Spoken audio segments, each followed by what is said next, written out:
My name is Sarah. I'm 29 years old. And I'm about to tell you about the moment my entire world cracked open like an egg thrown against concrete. Picture yourself standing in a wedding hall. Crystal chandeliers casting warm light over silk-draped tables. The smell of white roses and expensive perfume hanging thick in the air. Everyone dressed in their finest, pearls gleaming, tuxedos pressed to perfection. This should have been beautiful. This should have been family. Instead, it became the day I learned what it feels like when home spits you out. Sit at the back with the servants. You're not family anymore. Those words. 10 simple words that shattered 29 years of believing I belonged somewhere. They came from my mother's mouth, this same mouth that had kissed my scraped knees as a child, that had whispered bedtime stories, that had told me she loved me every night for decades. The gasps from the surrounding guests hit me like physical blows. Aunt Margaret's hand flew to her chest. Cousin David's mouth dropped open. Even the servers stopped mid-step, their silver trays trembling in their hands. The music didn't stop. It just became background noise to my humiliation, a cheerful melody playing over the sound of my heart breaking. Everything slowed down. You know that feeling when you're in a car accident? When time stretches and every detail becomes crystal clear. That's what happened. I could hear my heartbeat thundering in my ears. I could feel the silk of my dress sticking to my suddenly sweaty palms. I could see every eye in that room turning toward me, some filled with pity, others with cruel satisfaction. My sister, my beautiful, perfect sister, stood there in her wedding dress, white as fresh snow, silent as a gravestone. The same sister who used to climb into my bed during thunderstorms. The same sister who I had helped choose that very dress, who I had thrown a bridal shower for, who I had loved unconditionally for 27 years of her life.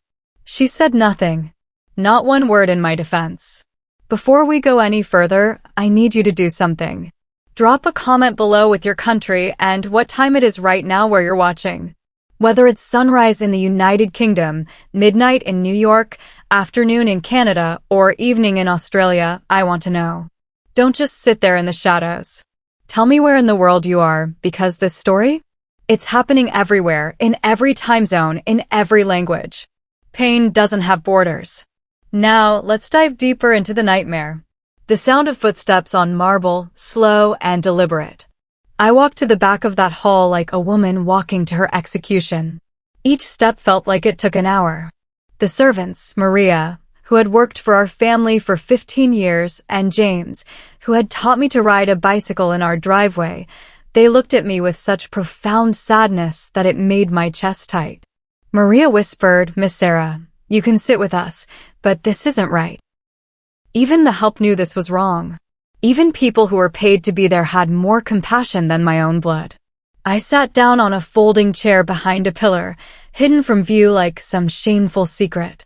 The ceremony continued. My sister said "I do" to a man I had introduced her to. I watched through the gaps between people's shoulders as she kissed him, as they were pronounced husband and wife, as everyone cheered.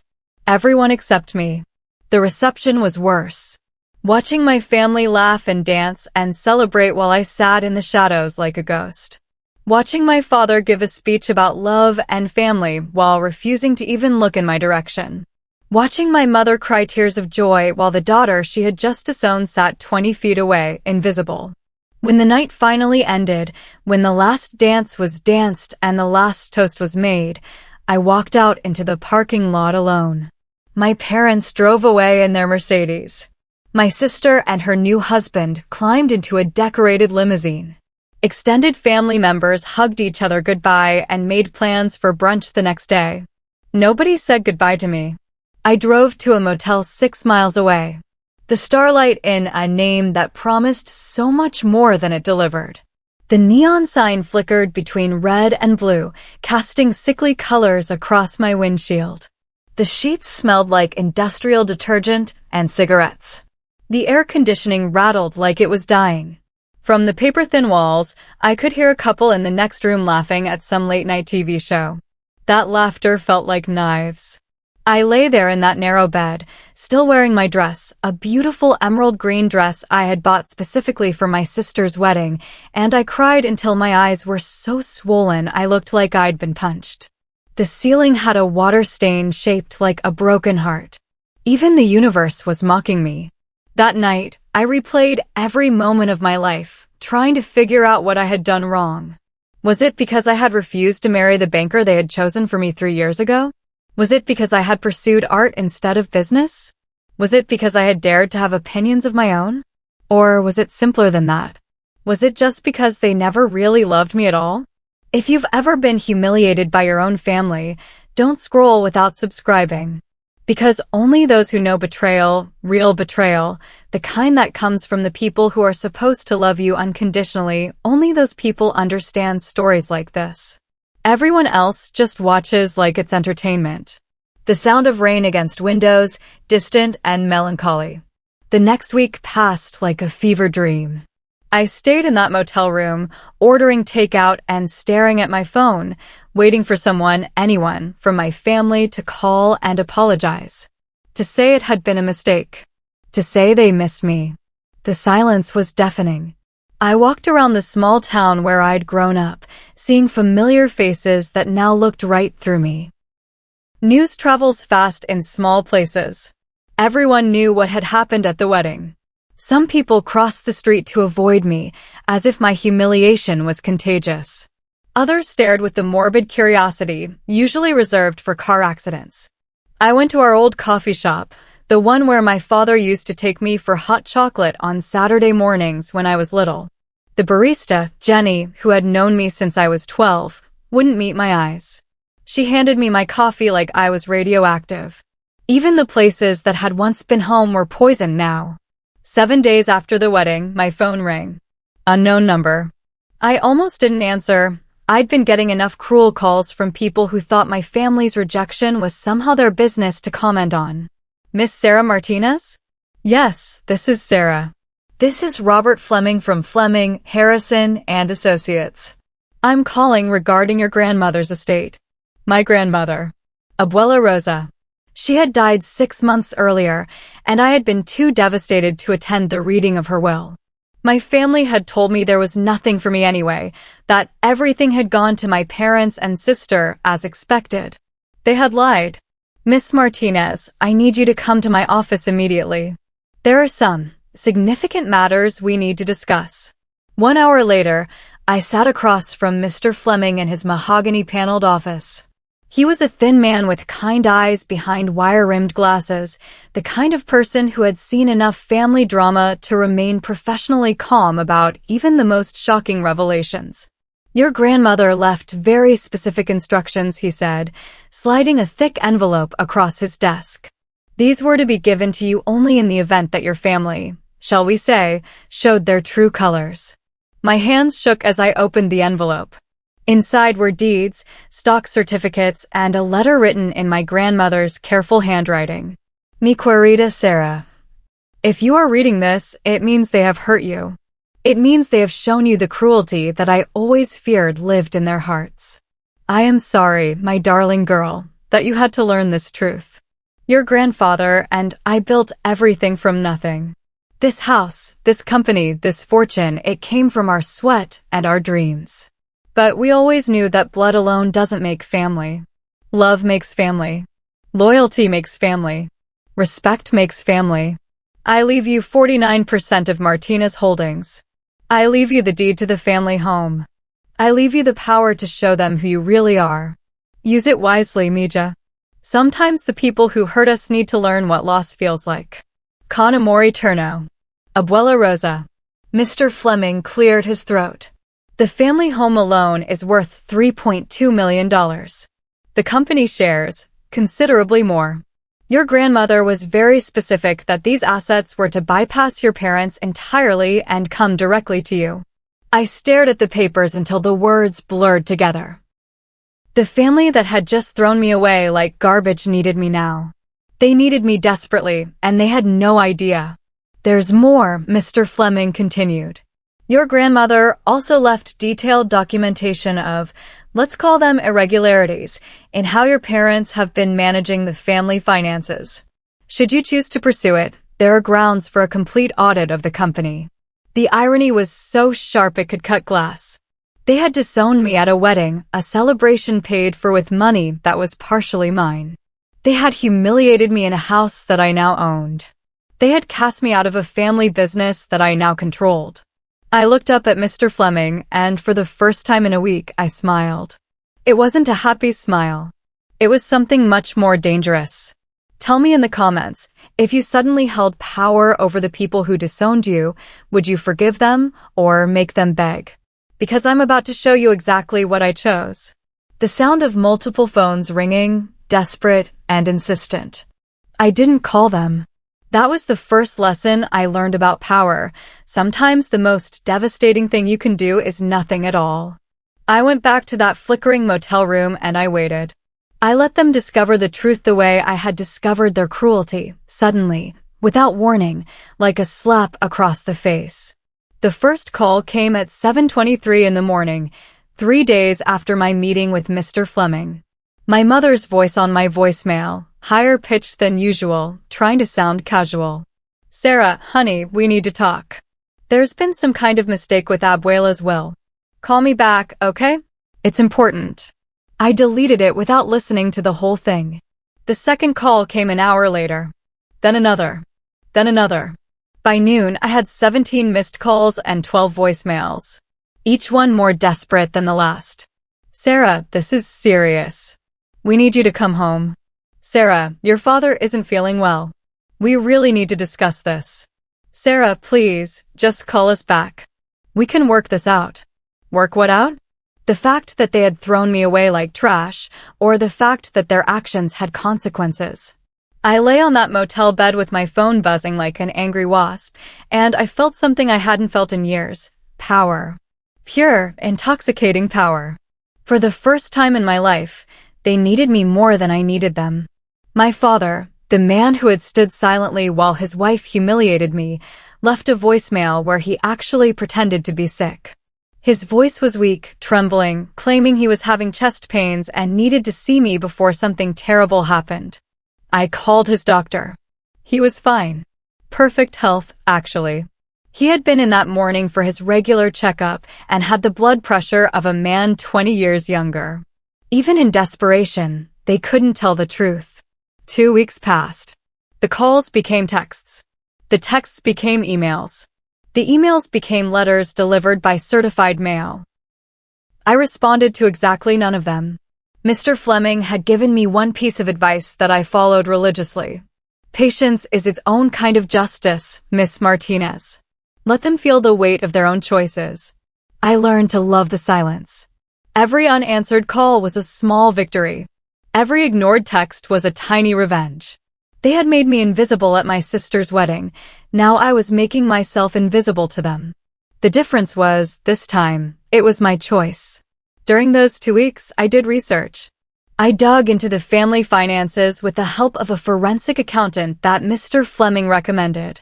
What I found was enlightening. My parents had been using company funds for personal expenses for years.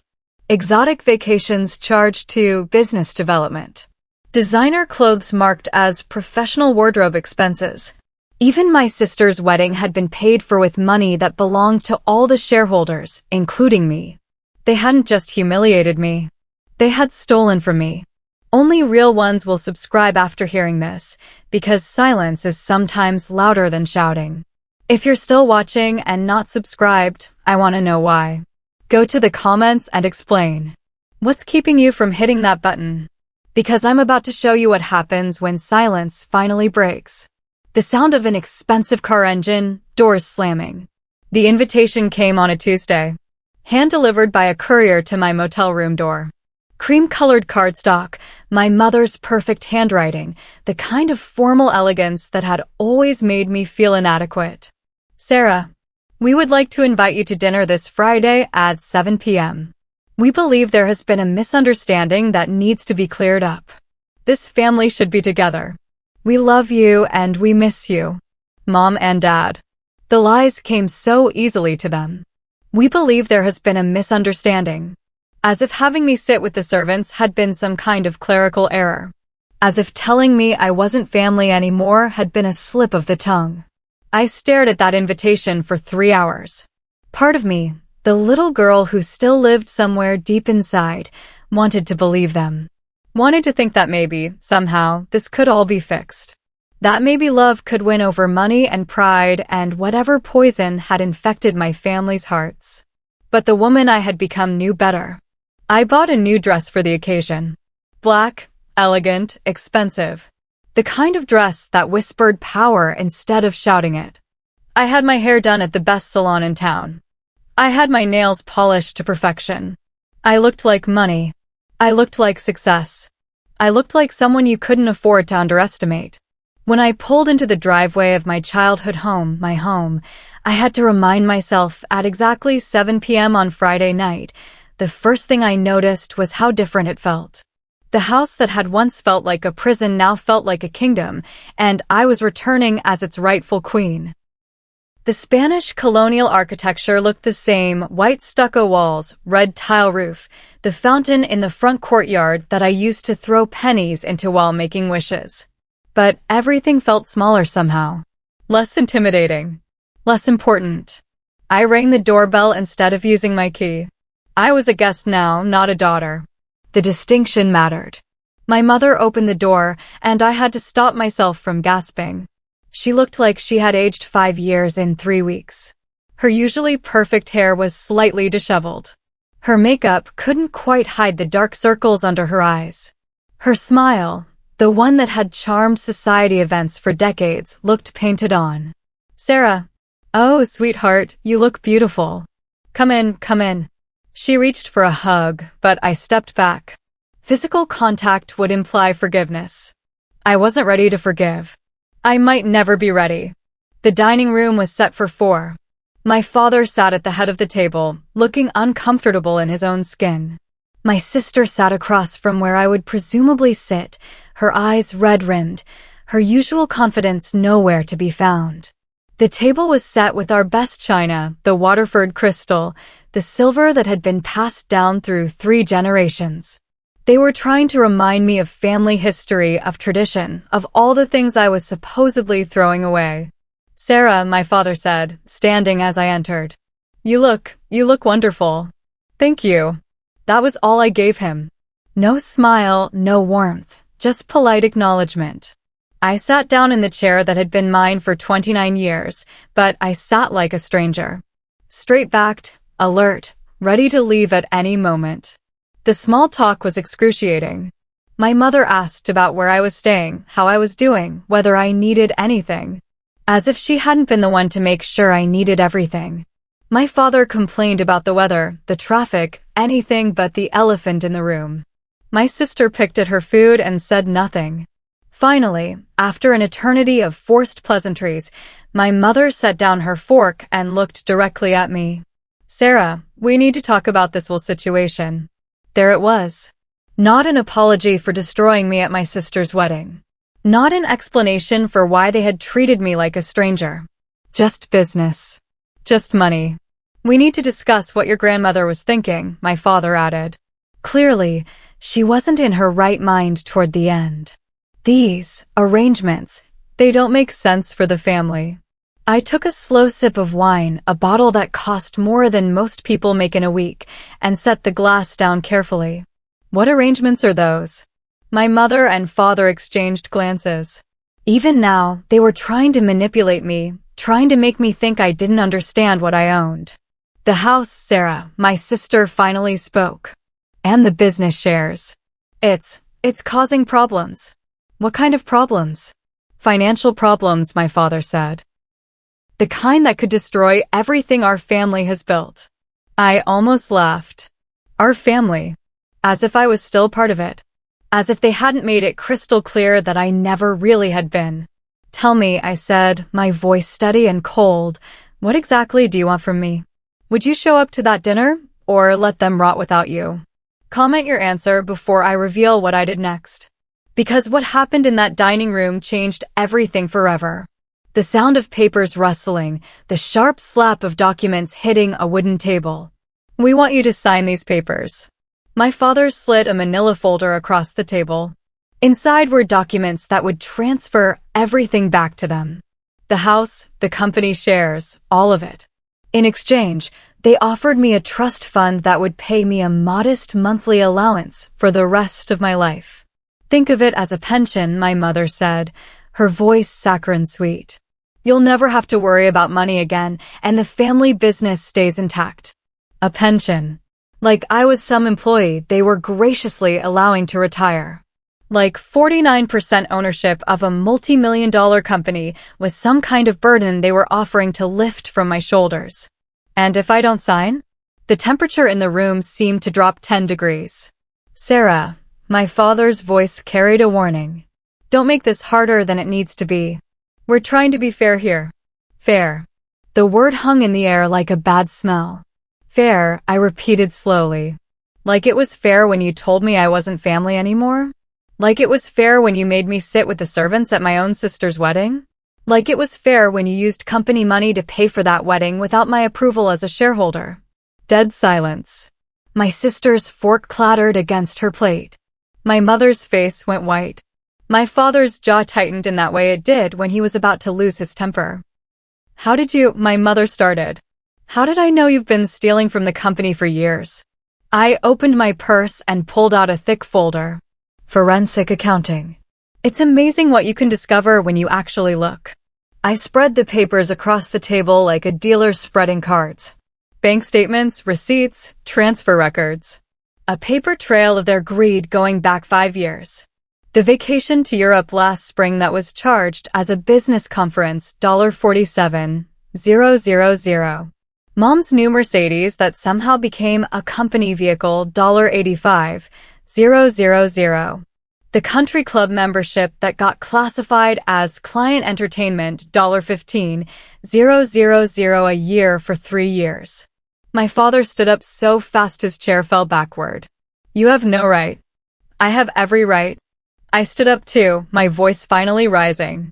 I own 49% of this company. Every dollar you stole was partially stolen from me. The mask finally slipped. The pretense of loving parents trying to reunite with their daughter evaporated like morning mist. You ungrateful little bitch, my father snarled. After everything we've done for you, after everything we've given you.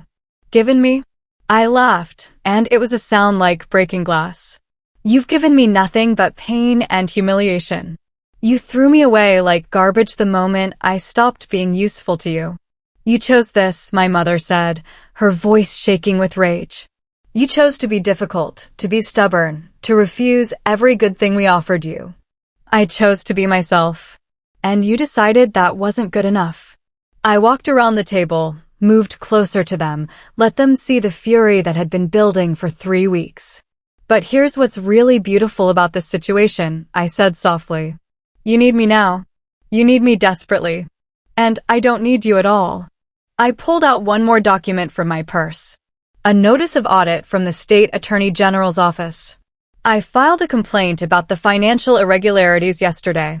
They'll be here Monday morning to examine every transaction, every receipt, every penny that's moved through this company for the past 7 years. My mother grabbed the table to steady herself. My sister started crying. My father looked like he might have that heart attack he'd been faking. You can't do this to us, my mother whispered. I'm not doing anything to you, I said. I'm simply letting you face the consequences of what you did to yourselves. I gathered my papers, put them back in my purse, and headed for the door. Sarah, wait, my sister called out. Please. I'm sorry. I'm sorry I didn't defend you at the wedding. I'm sorry we hurt you. But if you do this, you'll destroy us all. I turned back to look at her. My little sister, who I had protected from bullies and helped with homework and loved unconditionally for 27 years. You should have thought about that, I said, before you decided I wasn't family anymore. And then I pulled out the deed to the house and slammed it down on the dining room table hard enough to make the crystal glasses ring. Oh, and one more thing. This house belongs to me now. You have 30 days to find somewhere else to live. The silence that followed was absolute. Nobody moved. Nobody breathed.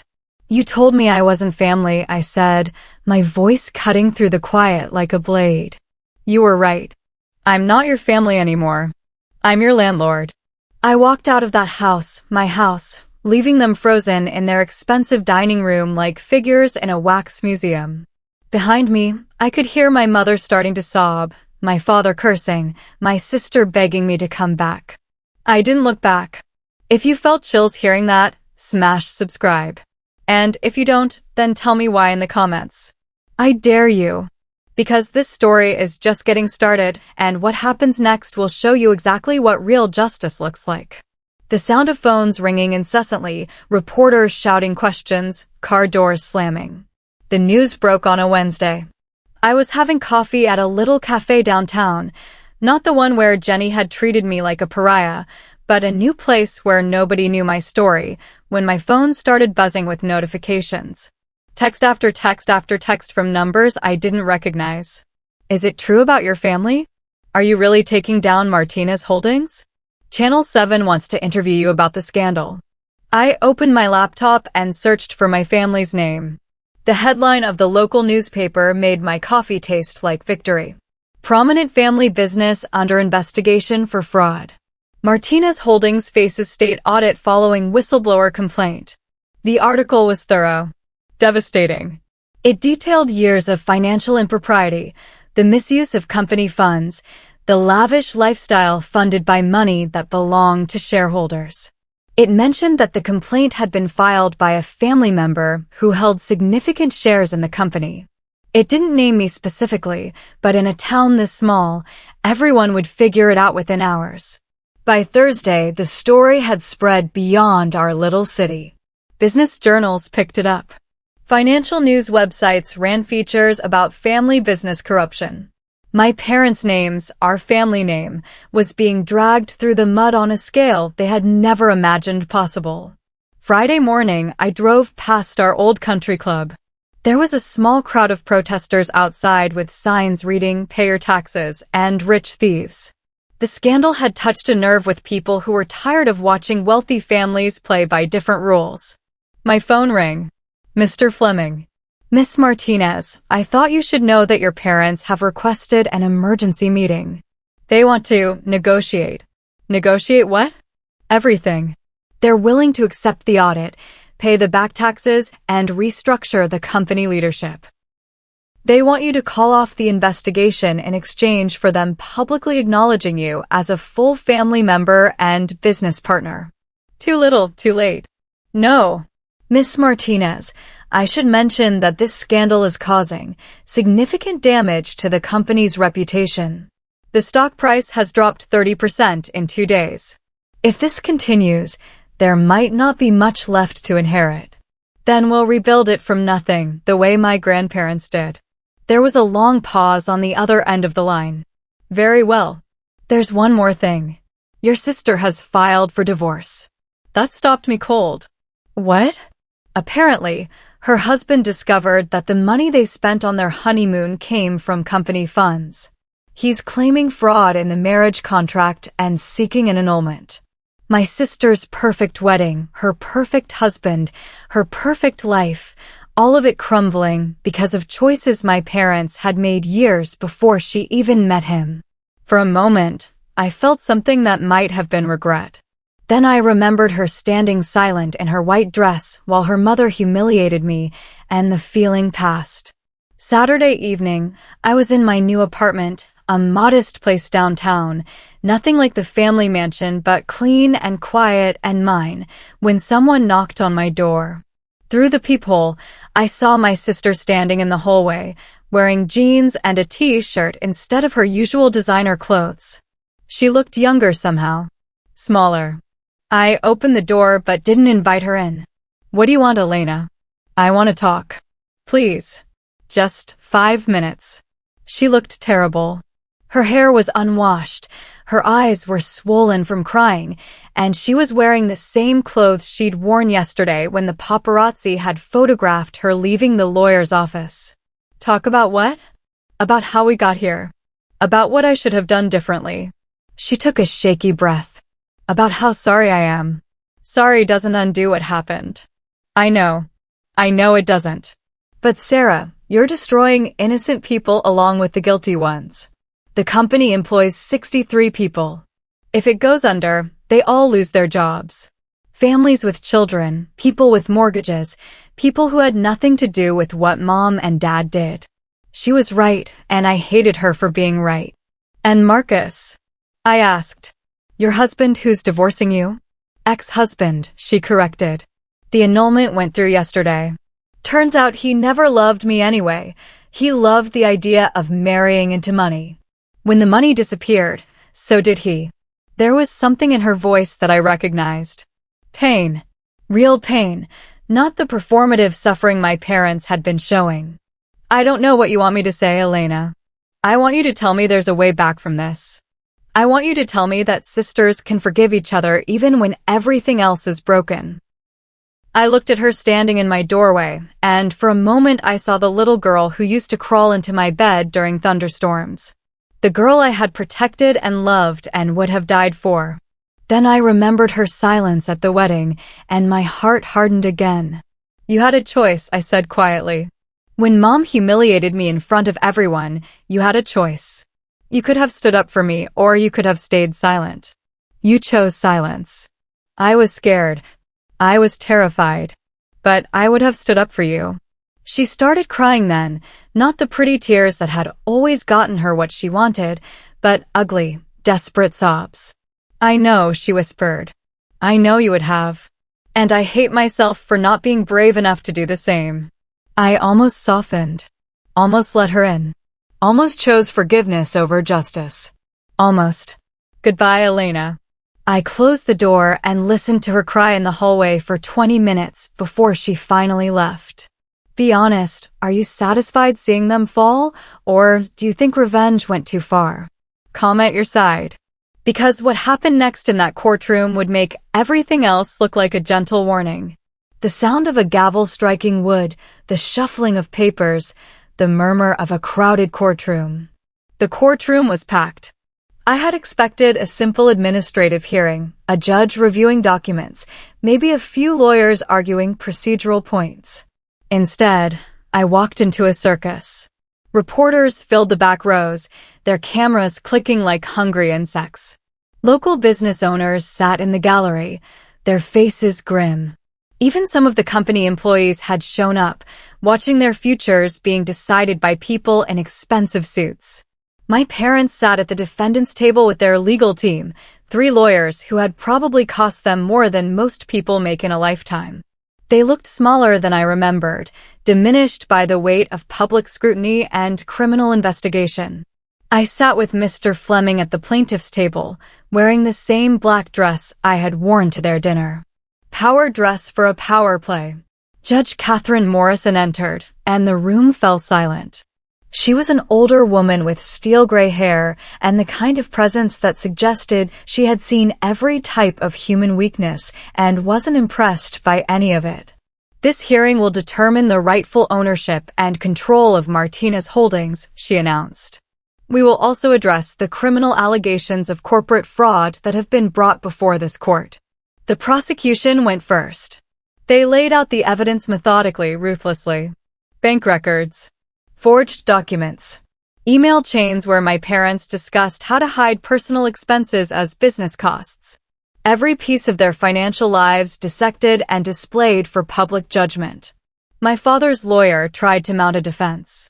He talked about standard business practices and minor accounting errors and a family dispute blown out of proportion. The judge's expression never changed, but I could see her growing more disgusted with each weak excuse. Then came the moment I had been waiting for. Miss Martinez, the judge said, please approach the bench. I walked forward on steady legs, feeling the eyes of everyone in that courtroom on my back. This was it. The moment where everything would be decided. Miss Martinez, you are requesting full control of Martinez Holdings and ownership of the family property currently occupied by your parents. Is that correct? Yes, Your Honor. And you understand that this action will likely result in criminal charges against your parents for corporate fraud, tax evasion, and embezzlement? Yes, Your Honor. She leaned forward slightly. Miss Martinez, I have to ask, is this about justice or is this about revenge? The courtroom was so quiet I could hear my own heartbeat. Everyone was waiting for my answer. My parents, the reporters, the employees whose jobs hung in the balance. My sister, who I could see in the back row, her face pale and desperate. Your Honor, I said, my voice carrying clearly through the room. 3 weeks ago, my family disowned me at my sister's wedding. They told me I wasn't family anymore and made me sit with the servants. They humiliated me in front of everyone I had ever known. I paused, letting that sink in. But this case isn't about that humiliation. This case is about years of criminal activity. This case is about my parents stealing money that belonged to shareholders, including me. This case is about their belief that rules don't apply to them because they come from money. I looked directly at my parents for the first time since entering the courtroom. They told me I wasn't family. They were right. Family doesn't steal from each other. Family doesn't lie to each other. Family doesn't throw each other away when it becomes convenient. I turned back to the judge. This isn't revenge, Your Honor. This is justice. And it's long overdue. Judge Morrison nodded slowly. Miss Martinez, based on the evidence presented and the clear documentation of your grandmother's final wishes, this court recognizes you as the majority shareholder and rightful owner of Martinez Holdings. You are also granted full ownership of the property located at 847 Maple Drive. The gavel came down with finality. Furthermore, she continued, based on the evidence of financial fraud presented by the prosecution, I am ordering that criminal charges be filed against Robert and Maria Martinez for corporate embezzlement, tax fraud, and conspiracy to commit financial crimes. My mother let out a sound like a wounded animal. My father's face turned gray. Their lawyers started whispering frantically. But Judge Morrison wasn't finished. I want to say something to everyone in this courtroom, she announced. This case represents everything that is wrong with how some wealthy families operate in this country. The defendants believed that their money and status put them above the law. They believed they could steal from their own company, lie to the government, and face no consequences. She looked directly at my parents. You were wrong. Money doesn't buy immunity from justice. Status doesn't excuse criminal behavior. And blood doesn't give you the right to abuse and discard family members when they become inconvenient. Then she looked at me. Miss Martinez, you have shown remarkable courage in bringing this matter to light. It would have been easier to stay silent, to accept the abuse, to let the crimes continue. Instead, you chose justice over comfort, truth over family loyalty. This court commends you for that choice. The gavel struck one final time. Court is adjourned. As people filed out of the courtroom, I remained seated, letting the weight of what had just happened settle over me. I owned everything now. The company, the house, the legacy that 4 generations of my family had built. But more importantly, I had proven something to myself and to everyone watching, that truth has power, that justice exists, and that sometimes the people who hurt you most are the ones who end up paying the highest price. My parents were let out in handcuffs. The sight should have brought me satisfaction, but instead, I felt only a deep, profound emptiness. This was justice, but it was also the end of everything I had once called family. Mr. Fleming approached as the courtroom emptied. Miss Martinez, there will be paperwork to sign, arrangements to make. The company will need new leadership immediately. I know. And the house, your parents will need time to remove their belongings. Give them a week. Very generous, considering the circumstances. I stood up and gathered my purse. Through the courthouse windows, I could see reporters setting up for interviews, protesters still holding their signs, police cars waiting to transport my parents to their arraignment. Mr. Fleming, I said, what would you have done? In my position. He considered the question seriously. I don't know, Miss Martinez. But I think you made the only choice that allows you to look at yourself in the mirror. That evening, the local news led with my story. Video of my parents being arrested. Photos of the family mansion with a property of Sarah Martinez sign planted in the front yard. Interviews with former employees talking about their fears for the future. And through it all, my own words echoing, this judgment isn't just legal. It's moral. And it's final. The news anchor called it a stunning reversal of fortune for one of the city's most prominent families. The business reporter described it as one of the most dramatic corporate fraud cases in state history. But to me, it was simpler than that. It was the day I learned that sometimes the only way to find your family is to lose the one you were born into. The sound of footsteps echoing on marble courthouse steps, car doors closing, the distant hum of traffic. I walked out of that courthouse and into the brightest sunlight I had ever seen. The reporters rushed toward me like a pack of wolves, shouting questions, thrusting microphones in my face, cameras flashing until I was temporarily blinded. But I kept walking, my heels clicking steadily on the marble steps, my head held high. Miss Martinez, how does it feel to send your own parents to prison? Sarah, are you worried about the family employees who might lose their jobs? What's next for Martinez Holdings? I stopped at the bottom of the steps and turned to face them. The questions died away as dozens of cameras focused on my face. This was my moment to speak to the world, to explain myself, to justify what I had done. Instead, I said only this. Justice doesn't require an explanation. Then I got in my car and drove away. 3 months later, I stood in my grandmother's garden, my garden now, watching the sunrise paint the sky in shades of gold and pink. The house felt different with just me in it. Quieter. Peaceful. The rooms that had once echoed with arguments and tension now held only the sounds of my own breathing, my own footsteps, my own choices. Martinez Holdings was rebuilding. I had kept 47 of the 63 employees, letting go only those who had been complicit in my parents' schemes. The company was smaller now, more honest, more sustainable. We had lost some clients who didn't want to be associated with the scandal, but we had gained others who respected our commitment to transparency. My parents had been sentenced to 18 months in federal prison for tax evasion and corporate fraud. Their lawyers had negotiated a plea deal that kept them out of state prison, but federal prison was still prison. They would serve their time, pay their fines, and spend the rest of their lives knowing that their own daughter had brought them to justice. Elena had moved to California. She sent me a letter once, a long rambling thing about starting over and learning to be alone, and how sorry she was for everything. I never wrote back. Some bridges, once burned, can't be rebuilt. The hardest part wasn't the isolation or the responsibility or even the guilt that crept up on me sometimes in the dark hours before dawn. The hardest part was learning how to be happy without anyone to share it with. But I was learning. I kept my grandmother's rose garden. Every morning, I walked among the flowers she had planted, smelling the perfume of blooms that had survived her death, touching petals that would outlive us all. She had left me more than money and property. She had left me an example of what it looked like to choose love over loyalty, truth over comfort. In her final letter to me, the one Mr. Fleming had given me along with the will, she had written something that I carried with me every day. Mija, family is not about blood. It is about who shows up when life gets hard. It is about who celebrates your victories and mourns your losses.